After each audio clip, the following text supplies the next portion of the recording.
Baik, Assalamualaikum warahmatullahi wabarakatuh.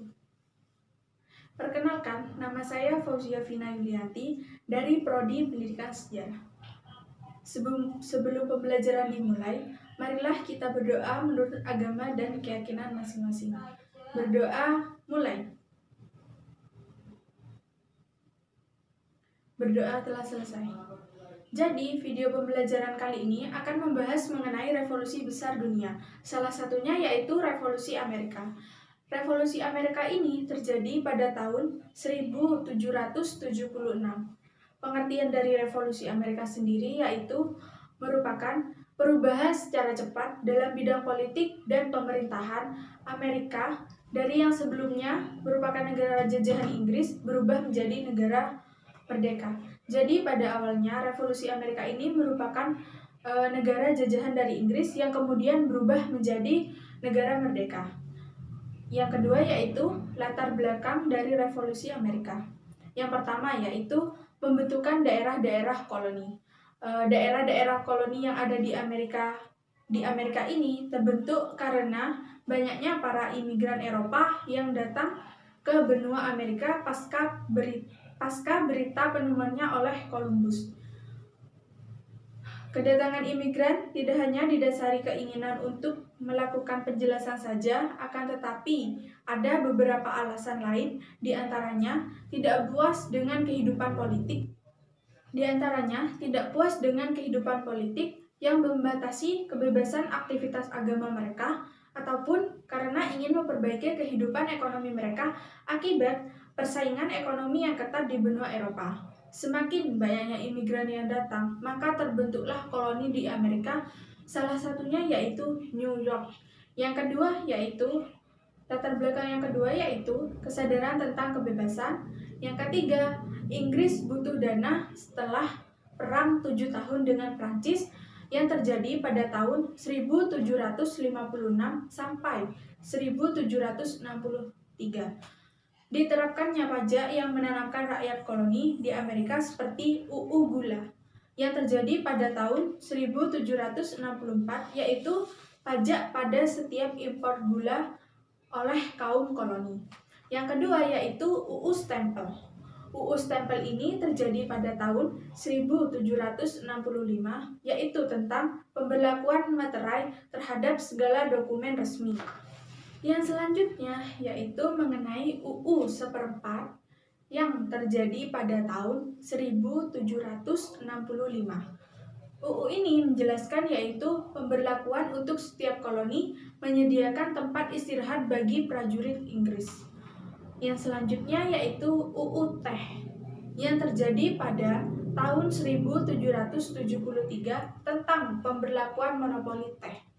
Yang terakhir dari adanya latar belakang Revolusi Amerika ini yaitu penolakan pembayaran pajak. Jadi munculnya slogan No Taxation Without Representation, yang berarti tidak ada pajak tanpa adanya perwakilan. Jadi yang ketiga yaitu proses. Proses di sini terjadi pada tanggal 16 Desember 1773 yang terjadi pada saat itu adanya pesta teh di pelabuhan Boston. Selanjutnya yang terjadi di pelabuhan Boston yaitu pada tanggal 5 Desember 1776 diadakan rapat bersama antar koloni di Philadelphia, yaitu sidang Continental 1, yang isinya adalah memutuskan hubungan dagang dengan Inggris hingga pajak dihapus dan menyerukan pada koloni untuk bersiap melaksanakan perang. Yang selanjutnya yaitu terjadi pada 10 Mei 1775. Yang terjadi saat itu adalah sidang Continental yang kedua yang menyatakan lepas dari pemerintahan Inggris. Yang ketiga yaitu terjadi pada 23 Agustus 1775, Raja George menyatakan koloni Amerika sebagai pemberontak dan harus ditumpas. Yang selanjutnya setelah terjadinya pemberontakan tersebut terjadi lagi pada 10 Mei 1776 dengan mempersiapkan deklarasi kemerdekaan.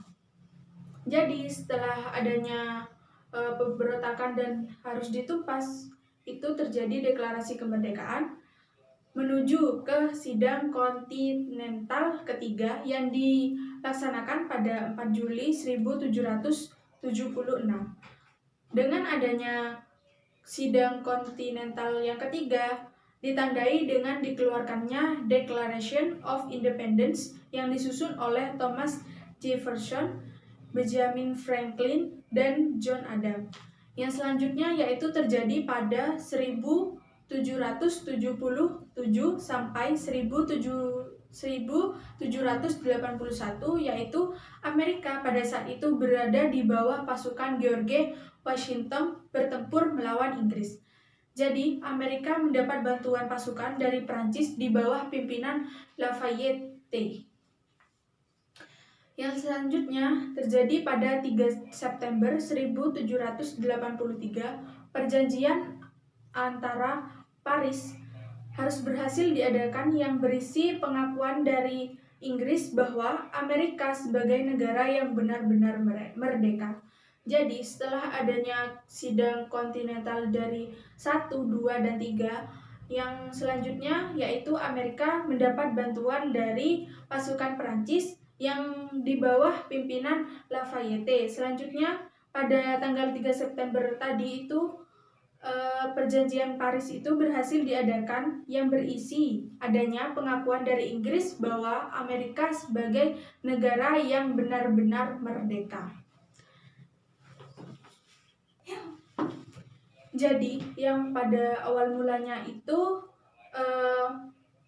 Amerika ini merupakan negara jajahan. Akhirnya pada 3 September 1783 Amerika benar-benar dinyatakan sebagai negara merdeka.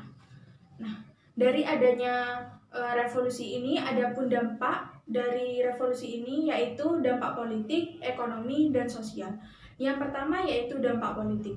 Dampak politik ini menjadikan negara yang merdeka yaitu dilambangkan dengan patung liberty atau patung kebebasan.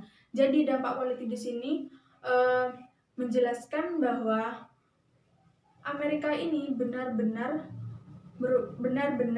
negara merdeka yang sudah dilambangkan dari kebebasan. Yang kedua yaitu dampak ekonomi. Dampak ekonomi di sini yaitu berkembang menjadi negara yang berperan aktif dalam perdagangan dunia.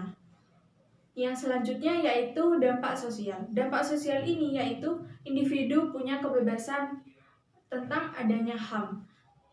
Yang selanjutnya dari adanya revolusi Amerika, mulai dari latar belakang sampai dengan proses revolusi Amerika ini menjadi negara merdeka maupun dampak, ada pengaruh bagi dunia dan bagi Indonesia.